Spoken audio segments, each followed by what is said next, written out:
Hi hello ನಮಸ್ಕಾರ welcome to hedging star YouTube channel. ಇನ್ನು ಯಾರೆಲ್ಲ ಸಬ್ಸ್ಕ್ರೈಬ್ ಆಗಿಲ್ಲ ಅಂದ್ರೆ ಪ್ಲೀಸ್ ಸಬ್ಸ್ಕ್ರೈಬ್ ಮಾಡಿ, ಹಾಗೆ ಮತ್ತೆ ನಿಮ್ಮ ಫ್ರೆಂಡ್ಸ್ ಮತ್ತೆ ಫ್ಯಾಮಿಲಿ ಕೂಡ ಶೇರ್ ಮಾಡಿ.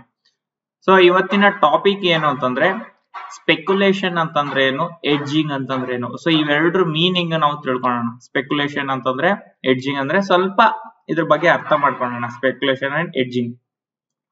ಸೊ ಫಸ್ಟ್ ನಾವು ಸ್ಪೆಕ್ಯುಲೇಷನ್ ಅಂತಂದ್ರೆ ಅದ್ರ ಡೆಫಿನಿಷನ್ ತಿಳ್ಕೊಳ್ಳೋಣ. So taking a financial position hoping a for significant gains for price fluctuation ಅಂದ್ರೆ ಒಂದು ಬಿಡ್ಡಿಂಗ್ ತರ ಮಾಡೋದು, ಅಂದ್ರೆ ಸುಮ್ನೆ ಹೇಳೋದು. ಸೊ ಇಲ್ಲಿಂದ ಮಾರ್ಕೆಟ್ ಮೇಲೆ ಹೋಗುತ್ತೆ, ಇಲ್ಲಿಂದ ಮಾರ್ಕೆಟ್ ಮೇಲೆ ಹೋಗುತ್ತೆ ಅಂತ ಸ್ಪೆಕ್ಯುಲೇಟ್ ತರ ಮಾಡೋದು. ಅಂದ್ರೆ ಇದು ಹೆಂಗಿರುತ್ತೆ ಅಂದ್ರೆ ಅಪ್ರೋಚ್ ಐ ರಿಸ್ಕ್ ಇರುತ್ತೆ, ಹಾಗೆ ರಿವಾರ್ಡ್ ಇರುತ್ತೆ. ಅಂದ್ರೆ ಒಂದು ಬೆಟ್ಟಿಂಗ್ ತರ ಕಟ್ಟೋದು. ಸೊ ಐ ರಿಸ್ಕ್ ಇರುತ್ತೆ, ಐ ರಿವಾರ್ಡ್ ಇರುತ್ತೆ. ಯಾವ ತರ ಅಂತಂದ್ರೆ ಅದನ್ನ ಪ್ರಿಡಿಕ್ಟ್ ಮಾಡ್ತಾರೆ ಮಾರ್ಕೆಟ್ ನ, and it is for a short term. So ಇವತ್ತು ಮಾರ್ಕೆಟ್ ಮಳೆ ಹೋಗುತ್ತೆ, ಮಾರ್ಕೆಟ್ ಕೆಳಗಡೆ ಬೀಳುತ್ತೆ, ಈ ಟೈಮ್ ಅಲ್ಲಿ 5 ನಿಮಿಷದಲ್ಲಿ ಹಿಂಗ ಆಗುತ್ತೆ. ಸೊ ಅದನ್ನ ಸ್ಪೆಕ್ಯುಲೇಟ್ ಮಾಡ್ತಾರೆ. ಸೊ ಎಕ್ಸಾಂಪಲ್ ಏನು, ಯಾವ್ದಾದ್ರು ಒಂದು ಪೆನ್ನಿ ಸ್ಟಾಕ್ ನ ಅಸಂಪ್ಷನ್ ಮಾಡಿ ತಗೊಳೋದು, ಇಲ್ಲ ಶಾರ್ಟ್ ಸೆಲ್ಲಿಂಗ್ ಮಾಡ್ತಾರೆ ಸ್ಟಾಕ್ಸ್ ನ. And investing in a crypto ಅಂದ್ರೆ ವಾಲಟೈಲ್ ಕ್ರಿಪ್ಟೋದಲ್ಲಿ ಮಾಡಿ ಅದನ್ನು ಕೂಡ ಸ್ಪೆಕ್ಯುಲೇಟ್ ಮಾಡ್ತಾರೆ.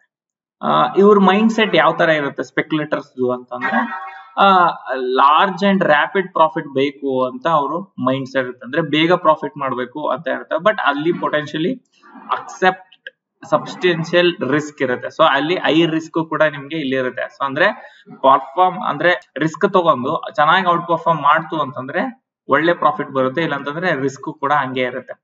ಯಾವ ತರ ಅನಾಲಿಸಿಸ್ ಮಾಡ್ತಾರೆ ಅಂತಂದ್ರೆ ಟೆಕ್ನಿಕಲ್ ಅನಾಲಿಸಿಸ್ ಮಾಡ್ತಾರೆ, ಮತ್ತೆ ಮಾರ್ಕೆಟ್ ಸೆಂಟಿಮೆಂಟ್ ಮೇಲೆ ಮಾಡ್ತಾರೆ, ಅಂಡ್ ನ್ಯೂಸ್ ಬೇಸ್ಡ್ ಮೇಲೆ ಇವರು ಸ್ಪೆಕ್ಯುಲೇಟರ್ಸ್ ಮಾಡ್ತಾರೆ. ಸೊ ನ್ಯೂಸಸ್ ಈ ತರ ಪ್ರಿಡಿಕ್ಟ್ ಮಾಡ್ತಾರೆ. ಗುಡ್ ನ್ಯೂಸ್ ಬಂದಿದೆ ಸ್ಟಾಕ್ಸ್, ಪರ್ಟಿಕ್ಯುಲರ್ ಸ್ಟಾಕ್ದು ಏನಾದ್ರು ಕ್ವಾರ್ಟರ್ಲಿ ರಿಸಲ್ಟ್ ಚೆನ್ನಾಗಿ ಬಂದಿದೆ ಅದ್ರ ಮೇಲೆ, ಇಲ್ಲ market sentiment over all global market sentiment ಮೇಲೆ, ಟೆಕ್ನಿಕಲ್ ಅನಾಲಿಸಿಸ್ ಮೇಲೆ ಇವರು ಸ್ಪೆಕ್ಯುಲೇಟ್ ಮಾಡ್ತಾರೆ, ಅಂದ್ರೆ ಪ್ರಿಡಿಕ್ಟ್ ಮಾಡ್ತಾರೆ. ಎಡ್ಜಿಂಗ್ ಅಂತಂದ್ರೆ ಏನು? ಸೊ ಎಡ್ಜಿಂಗ್ ಅಂತಂದ್ರೆ it is actually a risk reduction tool ಅಂತ ಅಂತೀವಿ. ಸೊ ರಿಸ್ಕ್ ರಿಡಕ್ಷನ್ ಟೂಲ್ ಅಂತಂದ್ರೆ ಒಂದು ಪೊಸಿಷನ್ ನ ತಗೊಂಡಿರ್ತೀವಿ, ಅಂದ್ರೆ ಒಂದು ಬುಲಿಶ್ ಟ್ರೇಡ್ ನ ತಗೊಂಡಿರ್ತೀವಿ ಮಾರ್ಕೆಟ್ ಮೇಲೆ ಹೋಗುತ್ತೆ ಅಂತ. ಬಟ್ ನಾವ್ ಅದಕ್ಕೆ ಏನ್ ಹೇಳ್ತೀವಿ ಅಂತಂದ್ರೆ ಒಂದು ಬೇರಿಶ್ ಟ್ರೇಡ್ ಕೂಡ ಅದ್ರ ಜೊತೆಗೆ ತಗೊಂತೀವಿ. ಅಂದ್ರೆ ಮಾರ್ಕೆಟ್ ಬಿದ್ಬಿಟ್ರೆ ಅದಕ್ಕೆ ಒಂದು ಹೆಲ್ಪ್ ಆಗೋ ತರ, ಅಂದ್ರೆ it is like a insurance ತಗೊಂಡಂಗೆ. ಅಂದ್ರೆ ನಮ್ಮ actual trade it is a bullish ಹೋಗುತ್ತೆ ಅಂತ ಅರ್ಥ. ಬಟ್ ಇನ್ ಕೇಸ್ ಬಿದ್ಬಿಟ್ರೆ ನಾವು ಅದಕ್ಕೆ ಒಂದು ಇನ್ಸೂರೆನ್ಸ್ ತಗೊಂತಾರೆ. ಸೊ ಇದನ್ನ ರಿಸ್ಕ್ ನ ರಿಡ್ಯೂಸ್ ಮಾಡೋದಕ್ಕೆ, ಇನ್ ಕೇಸ್ ಅದೇನು ರಿಸ್ಕ್ ಇನ್ಸೂರೆನ್ಸ್ ತಗೊಂಡಿಲ್ಲ ಅಂತಂದ್ರೆ ಹೆವಿ ಲಾಸ್ ಆಗ್ಬಿಡುತ್ತೆ. ಸೊ ಅದನ್ನ ನಾವು ಇನ್ಸೂರೆನ್ಸ್ ತಗೊಂಡಂಗೆ ಅಂದ್ರೆ ರಿಸ್ಕ್ ರಿಡಕ್ಷನ್ ಟೂಲ್ ಅಂತ ಕೂಡ ಅಂತೀವಿ ನಾವು. ಸೊ ಇದರಿಂದ ಏನಾಗುತ್ತೆ ಅಂದ್ರೆ ಕ್ಯಾಪಿಟಲ್ ಪ್ರಿಸರ್ವೇಶನ್ ಆಗುತ್ತೆ, ಅಂದ್ರೆ ಜಾಸ್ತಿ ರಿಸ್ಕ್ ಹೋಗಲ್ಲ ಇದಕ್ಕೆ. ಸೊ ಅಲ್ಲಿ ಏನಾಗುತ್ತೆ ನಿಮ್ದು ಪ್ರಿಸರ್ವಿಂಗ್ ಎ ಕ್ಯಾಪಿಟಲ್, ಅಂದ್ರೆ ಕ್ಯಾಪಿಟಲ್ ಸೇಫ್ ಮಾಡೋದು ಮೇನ್ ಇಂಪಾರ್ಟೆಂಟ್. ಎಡ್ಜಿಂಗ್ ಅಲ್ಲಿ ಏನಂತಂದ್ರೆ ಕ್ಯಾಪಿಟಲ್ ನ ಸೇಫ್ ಗಾರ್ಡ್ ಮಾಡೋದಕ್ಕೆ ಎಡ್ಜಿಂಗ್ ಯೂಸ್ ಮಾಡ್ತೀವಿ.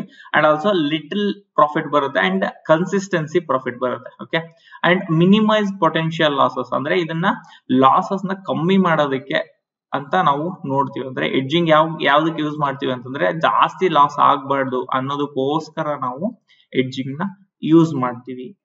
So examples of edging, normal edging ಯಾವ ತರ ಮಾಡ್ತಾರ ಅಂತಂದ್ರೆ ಕಮ್ಯುನಿಟಿ ಎಡ್ಜಿಂಗ್ ಅಥವಾ ಎಕ್ಸಾಂಪಲ್ ಇವಾಗ ಏರ್ಲೈನ್ಸ್ ಎಲ್ಲ ಇರ್ತವೆ, ಅವ್ರು ಏನ್ ಮಾಡ್ತಾರೆ, ಫ್ಯೂಲ್ ಪ್ರೈಸ್ ಫ್ಲಕ್ಚುಯೇಟ್ ಆಗ್ತಾ ಇರುತ್ತೆ. ಸೊ ಅದಕ್ಕೆ ಏನ್ ಮಾಡ್ತಾರೆ ಅಂದ್ರೆ ಅವರು ಫ್ಯೂಲ್ ನ ಫ್ಯೂಚರ್ ಕಾಂಟ್ರಾಕ್ಟ್ಸ್ ನ ಬೈ ಮಾಡಿ ಇಟ್ಕೊಂಡ್ಬಿಟ್ಟಿರ್ತಾರೆ. ಸೊ ಅಲ್ಲಿ ಏನಾಗುತ್ತೆ ಅದು ಎಡ್ಜಿಂಗ್. ಅಂದ್ರೆ ಇನ್ ಕೇಸ್ ಫ್ಯೂಲ್ ಪ್ರೈಸ್ ತುಂಬಾ ಹೈಕ್ ಹೋಯ್ತು ಅಂತಂದ್ರೆ ಅವರು ಆ ಫ್ಯೂಚರ್ ಪ್ರೈಸ್ ಅಲ್ಲೂ ಕೂಡ ತುಂಬಾ ಬರುತ್ತೆ. ಸೊ ಅಂದ್ರೆ ಆ ಸ್ಟಾಕ್ ಮಾಡಿ ಇಟ್ಕೊಂತಾರಲ್ಲ, ಅದಕ್ಕೋಸ್ಕರ ಈ ಕಮ್ಯುನಿಟಿ ಎಡ್ಜಿಂಗ್ ಮಾಡ್ಬೋದು. ನೆಕ್ಸ್ಟ್ ಕರೆನ್ಸಿ ಎಡ್ಜಿಂಗ್ ಅಂತಂದ್ರೆ ಏನು, ಫಾರ್ವರ್ಡ್ ಕಾಂಟ್ರಾಕ್ಟ್ಸ್ ಮಾಡಿ ಕರೆನ್ಸಿನ ಫ್ಲಕ್ಚುಯೇಟ್ ಮಾಡ್ಲಾರಂಗೆ ಯೂಸ್ ಮಾಡ್ತಾರೆ. ಅಂದ್ರೆ ಇವಾಗ USD dollar, INR, so Japan JBP Pond's ಅದೆಲ್ಲ ಏನ್ ಮಾಡ್ತಾರೆ ಅಂತಂದ್ರೆ ಇವನ್ನ ಕರೆನ್ಸಿನ ಎಡ್ಜಿಂಗ್ ಮಾಡ್ಕೊಂತಾರೆ, ಅಂದ್ರೆ USD ಡಾಲರ್ ಜೊತೆಗೆ ಎಡ್ಜಿಂಗ್ ಮಾಡ್ತಾರೆ. So next interest rate edging. So interest rate edging ಯಾರು ಮಾಡ್ತಾರೆ ಅಂತಂದ್ರೆ ಇವಾಗ RBI ಎಕ್ಸಾಂಪಲ್, ನಮ್ಮ ಇಂಡಿಯಾದಲ್ಲಿ RBI ದೇವರು. ಸೊ ರೆಪೋ ರೇಟ್ ನ ಕರೆಕ್ಷನ್ ಮಾಡೋದಕ್ಕೆ ಅವ್ರು ಏನ್ ಮಾಡ್ತಾರೆ, ಪರ್ಟಿಕ್ಯುಲರ್ ಕಂಪನಿ ಅಂದ್ರೆ ಬ್ಯಾಂಕ್ ಸೆಕ್ಟರ್ಸ್ ಗೆ ಯಾವ ತರ ಕೊಡಬೇಕು, ನಮ್ಮ ಇನ್ಫ್ಲೇಷನ್ ಯಾವ ತರ ಮಾಡ್ಬೇಕು, ಅಂಡ್ ಗೋಲ್ಡ್ ಬಾಂಡ್ಸ್ ಅನ್ನ ಅವರು ಸೆಕ್ಯೂರ್ ಮಾಡಿ ಇಟ್ಟಿರ್ತಾರೆ. ಅಂದ್ರೆ ಇದು edging, one of the interest rate edging ತರ ಅನ್ಬೋದು. ನೆಕ್ಸ್ಟ್ ಅಗ್ರಿಕಲ್ಚರ್ ಎಡ್ಜಿಂಗ್ ಅಂತಂದ್ರೆ ಒಬ್ಬ ಫಾರ್ಮರ್ ಇನ್ ಕೇಸ್ ಕ್ರಾಪ್ಸ್ ಏನಾದ್ರು ಹಾಳಾಯ್ತು, ಇಲ್ಲ ಕಮ್ಮಿ ಬರ್ತಾ ಇದೆ ಅಂದ್ರೆ ಪ್ರೈಸ್ ನ ಲಾಕ್ ಮಾಡೋದಕ್ಕೆ ಆ ಫ್ಯೂಚರ್ ನ ಕಾಂಟ್ರಾಕ್ಟ್ ಮಾಡಿ ಅದನ್ನು ಕೂಡ ಎಡ್ಜಿಂಗ್ ಮಾಡ್ಕೊಂತಾನೆ ಯಾರು, ಫಾರ್ಮರ್.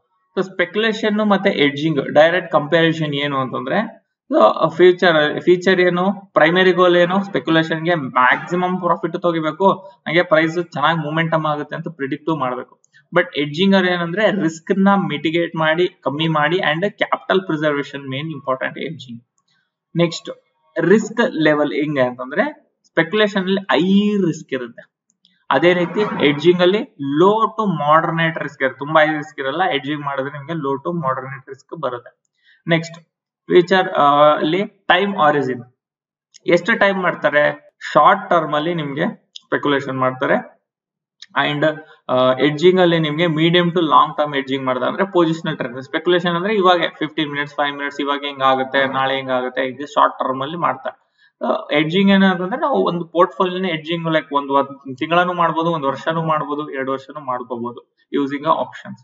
ಓಕೆ, ನೆಕ್ಸ್ಟ್ ಇದನ್ನ ಮೋಟಿವೇಶನ್ಸ್ ಏನಂದ್ರೆ ಸೀಕಿಂಗ್ ಗೇನ್ಸ್, ಜಾಸ್ತಿ ನಮ್ಗೆ ಗೇನ್ಸ್ ಬೇಕು ಅಂತ ಸ್ಪೆಕ್ಯುಲೇಷನ್ ಅವರು ಮಾಡ್ತಾರೆ, ಸ್ಪೆಕ್ಯುಲೇಟ್ ಮಾಡೋರು.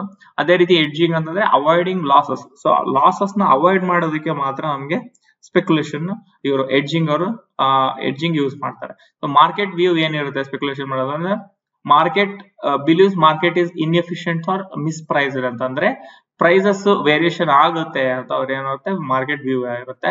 ಅದೇ ಎಡ್ಜಿಂಗ್ ನವರು acknowledge inherent market risk. So depend upon the market, ಯಾವ್ದಾದ್ರು ಹೋಗ್ಲಿ, ಮೇಲಾದ್ರೂ ಹೋಗ್ಲಿ, ಕೆಳಗಡೆ ಹೋಗ್ಲಿ, ಅಲ್ಲೇ ಆದ್ರೂ ಇರ್ಲಿ, ಸೊ ಅಲ್ಲಿ ನಿಮ್ಗೆ ಎಡ್ಜಿಂಗ್ ಅಲ್ಲಿ ಯೂಸ್ ಆಗುತ್ತೆ ವ್ಯೂ. ಓಕೆ, ಸೈಡ್ ವೇಸ್ ಇದ್ರೂ ಕೂಡ ಮಾಡ್ಬೋದು. Next leverage view, often uses more leverage. ಅಂದ್ರೆ ಸ್ಪೆಕ್ಯುಲೇಷನ್ ಅಲ್ಲಿ ತುಂಬಾ ಲಿವರೇಜ್ ಅಂದ್ರೆ ಎಕ್ಸಾಂಪಲ್ ಏನಂತಂದ್ರೆ 1000 ರೂಪೀಸ್ ನಿಮ್ಮ ಹತ್ರ ಇದೆ ಅಂತಂದ್ರೆ 5x ಲಿವರೇಜ್ ಅಂದ್ರೆ 5000 ರೂಪೀಸ್ ತನಕನೂ ಕೂಡ ನೀವು ಟ್ರೇಡ್ ಮಾಡಬಹುದು ಅಂತಾನು ಕೂಡ ಇರುತ್ತೆ. And typically avoids excessive leverage. ಅಂದ್ರೆ ಎಡ್ಜಿಂಗ್ ಅಲ್ಲಿ ಏನಾಗುತ್ತೆ ಲಿವರೇಜ್ ನ ಕಮ್ಮಿ ಮಾಡುತ್ತೆ ಅಂಡ್ ಮೇನ್ ಫೋಕಸ್ ಏನಂದ್ರೆ ಕ್ಯಾಪಿಟಲ್ ನ preservation and risk mitigation. Real world implications and examples ಅಂತಂದ್ರೆ speculative bubbles like .com bubbles, housing crisis, crypto currency mania. ಅಂದ್ರೆ ಎಕ್ಸಾಂಪಲ್ ಇವಾಗ ಸುಮ್ನೆ ಹೋಗುತ್ತೆ, ಮೇಲೆ ಹೋಗುತ್ತೆ, ಕೆಳಗಡೆ ಬೀಳುತ್ತೆ ಅಂತೇಳಿ ಮಾಡ್ತಾರೆ. ಸುಮ್ನೆ .com ಬಬಲ್ ಅಂತಂದ್ರೆ ಪ್ರಿಡಿಕ್ಟ್ ಮಾಡ್ಬಿಡ್ತಾರೆ, ಈ ತರ ಆಗುತ್ತೆ, ಹಿಂಗಾಯ್ತು, ಈ ಇನ್ಫ್ಲೇಷನ್ ಆಯ್ತು, ಹಿಂಗಾಯ್ತು ಅಂತ ಅದನ್ನ ಮಾಡಕ್ ಶುರು ಮಾಡ್ತಾರೆ. ಎಡ್ಜಿಂಗ್ ಫೇಲ್ಯೂರ್ಸ್ ಏನಂತಂದ್ರೆ ಇವಾಗ ಇನ್ ಕೇಸ್ ಎಡ್ಜಿಂಗ್ ಫೇಲ್ಯೂರ್ಸ್ ಏನಂದ್ರೆ ಎಡ್ಜಿಂಗ್ ಮಾಡಿದ್ರು ಕೂಡ ಕೆಲವೊಂದು ಟೈಮು ತುಂಬಾ ರಿಸ್ಕ್ ಜಾಸ್ತಿ ಆಗಕ್ ಹೋಗುತ್ತೆ, ಅದು ಅಲ್ಲಿ ಆಗುತ್ತೆ. ಅಂದ್ರೆ ಬ್ಯಾಂಕ್ ಕೊಲಾಪ್ಸ್ ಆಗೋದು, ಅಂದ್ರೆ ಬ್ಯಾಂಕ್ಸ್ ಅಲ್ಲಿ ಏನಾದ್ರು ಎಡ್ಜಿಂಗ್ ಮಾಡಿದ್ರೆ ಲೈಕ್ ಎಕ್ಸಾಂಪಲ್ ಇವಾಗ ಬ್ಯಾಂಕ್ ಅಲ್ಲಿ ನೀವು ಏನೋ ತಗೊಂಡಿರ್ತಾರೆ, ಬ್ಯಾಂಕ್ RBI ದವರಿಗೆ ಎಡ್ಜ್ ಮಾಡಿರ್ತಾರೆ. ಸೊ ಅಲ್ಲಿ ಏನಾನ ಆಯ್ತು ಅಂತಂದ್ರೆ ಮಿನಿಮಮ್ ಮಾತ್ರ ನಿಮಗೆ ಕೊಡ್ತಾರೆ ಹೊರತು ಮ್ಯಾಕ್ಸಿಮಮ್ ನಿಮ್ಮ ಹತ್ರ ದುಡ್ಡು ಇರೋದು ಏನು ಕೊಡೋದಿಲ್ಲ. ಸೊ ಅಲ್ಲಿ ಎಡ್ಜಿಂಗ್ ಫೇಲ್ಯೂರ್ ಆಗುತ್ತೆ. ಸಕ್ಸಸ್ಫುಲ್ ಎಡ್ಜಿಂಗ್ ಅಂದ್ರೆ south west airlines hedging fuel cost, ಅವಾಗಲೇ ಹೇಳ್ದಂಗೆ ಫ್ಯೂಲ್ ಪ್ರೈಸ್ ನ ಫ್ಯೂಚರ್ ನ ಬೈ ಮಾಡಿ ಇಟ್ಕೊಂತಾರೆ, ಅಲ್ಲಿ ಒಂದು ಎಡ್ಜಿಂಗ್ ಆಗುತ್ತೆ. ಸೊ ಕನ್ಕ್ಲೂಷನ್ ಏನು ಅಂತಂದ್ರೆ speculation is just like A gambling, ಹೆಂಗ್ ಹೋಗುತ್ತೆ ಅಂತ. Edging is a purely capital ನ ಪ್ರಿಸರ್ವ್ ಮಾಡೋದಕ್ಕೆ ಅಂಡ್ ರಿಸ್ಕ್ ನ ಕಮ್ಮಿ ಮಾಡೋದಕ್ಕೆ, ರಿಸ್ಕ್ ಮಿಟಿಗೇಟ್ ಮಾಡೋದಕ್ಕೆ ಎಡ್ಜಿಂಗ್ ಯೂಸ್ ಮಾಡ್ತೀವಿ. ಸೊ ಇದು ನಿಮ್ಗೆ ಡಿಫ್ರೆನ್ಸಸ್ ಗೊತ್ತಿರ್ಬೋದು. ತುಂಬಾ ಜನ ಗ್ಯಾಮ್ಲಿಂಗ್ ಅಂತ ಮಾಡ್ತಾರೆ, ಅವರು ಸ್ಪೆಕ್ಯುಲೇಟಿವ್ ತರ ನೋಡ್ತಾ ಇರ್ತಾರೆ. So it is not a stock market ಏನಂತಂದ್ರೆ it is a purely business and completely hedge your positions. Hedge ಮಾಡ್ಕೊಂಡೇ ಮಾಡಿ, ಸುಮ್ಮನೆ ಮಾಡಕ್ ಹೋಗ್ಬೇಡಿ, ಬಿಕಾಸ್ ತುಂಬಾ ಜನ ದುಡ್ಡು ಕಳ್ಕೊಂಡ್ಬಿಡ್ತಾರೆ. ಸೊ ಎಡ್ಜಿಂಗ್ ಅಲ್ಲಿ ಏನಾದ್ರು ನೀವು ಮಾಡ್ತೀನಿ ಅಂತಂದ್ರೆ ಕ್ಯಾಪಿಟಲ್ ಅಂದ್ರೂ ನಿಮ್ಗೆ ಸೇವ್ ಆಗುತ್ತೆ, ಕ್ಯಾಪಿಟಲ್ ಅಂದ್ರೂ ಎರೋಡ್ ಆಗೋದೇ ಇಲ್ಲ. ಮಿನಿಮಮ್ ಟು ಮಿನಿಮಮ್ ರಿಸ್ಕ್ ಇರುತ್ತೆ, ಮಿನಿಮಮ್ ಟು ಮಿನಿಮಮ್ ಪ್ರಾಫಿಟ್ ಮಾಡ್ತೀರಾ ಅಂಡ್ ಕನ್ಸಿಸ್ಟೆನ್ಸಿ ಮಾಡ್ತೀರಾ ಯಾವ್ದು ಸೆಲ್ಲಿಂಗ್ ಅಲ್ಲಿ. ಸೊ ಇದಾಗಿತ್ತು ಇವತ್ತಿನ ಸ್ಪೆಕ್ಯುಲೇಷನ್ಸ್ ಮತ್ತೆ ಎಡ್ಜಿಂಗ್ ಅಂತ. ಇನ್ನು ಬೇರೆ ಏನಾದ್ರು ಟಾಪಿಕ್ ಬೇಕು ಅಂದ್ರೆ ಪ್ಲೀಸ್ ಕಮೆಂಟ್ ಸೆಕ್ಷನ್ ಅಲ್ಲಿ ಕಮೆಂಟ್ ಹಾಕಿ, ಹಾಗೆ ನಿಮ್ಮ ಫ್ರೆಂಡ್ಸ್ ಮತ್ತೆ ಫ್ಯಾಮಿಲಿ ಕೂಡ ಶೇರ್ ಮಾಡಿ. Thank you so much. ಸಂಪರ್ಕಿಸಿ CA Dayanand Bongali, stock market training institute, Rajajinagar, first block, Bengaluru.